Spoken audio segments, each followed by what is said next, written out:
The problem isn't patent trolls, the problem is patents.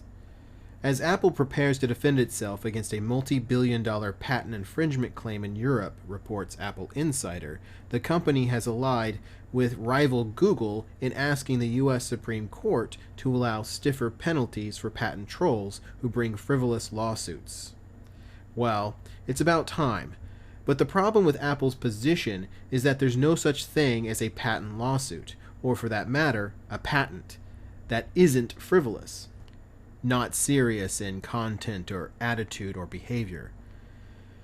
It's true that patent litigation has become more and more visibly silly over the last few years, but as a major player in the silliness, having among other idiocies applied for and received a patent on rectangular devices with rounded corners, Apple doesn't have much standing to complain about that. There's not enough room in this column to really go into Apple's other intellectual property howlers, but let's name two.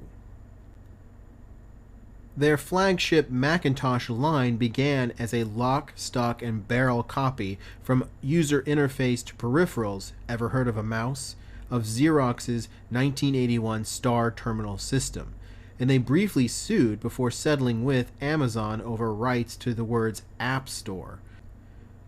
So please, let us break out the world's smallest violin for Apple's angst over patent trolls. Even if patents actually accomplish their advertised purpose, securing for limited times to inventors the exclusive right to their discoveries, as the Constitution puts it, they'd be a very bad idea. The claim that one can own an idea is silly on its face, and not a claim that anyone would pay the slightest mind to were it not enforced at gunpoint by the state. But the advertised purpose of patents is not their actual purpose.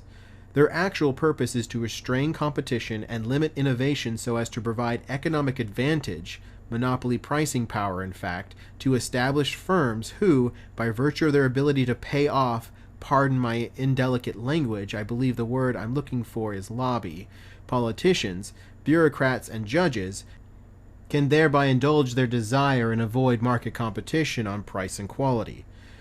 Decades ago, I worked for a well-known boat manufacturer.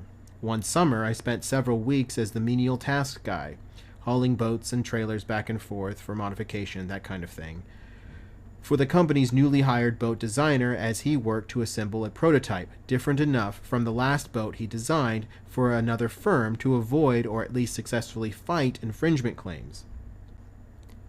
I don't know how much his patent compliance runaround or any ensuing litigation added to the cost of each unit of the new boat, but there's no doubt that it did affect the retail price. In other words, patents are indirect taxes on consumers. Patent monopolists can charge higher prices because government suppresses their would-be competitors for them. And if those competitors do manage to bring products to market, those products are also more expensive because they've had to spend money on patent licensing or on patent research to avoid infringement or on insurance to protect themselves against patent litigation. Apple's complaint, in its essentials, is that patent trolls just buy up patent rights, then search for infringement to cash in on, rather than going to the trouble of making real products. But why shouldn't they do that? If, as Apple would have us believe, patents are a legitimate market instrument, then the trolls are just exploiting that instrument more efficiently than Apple cares to, right?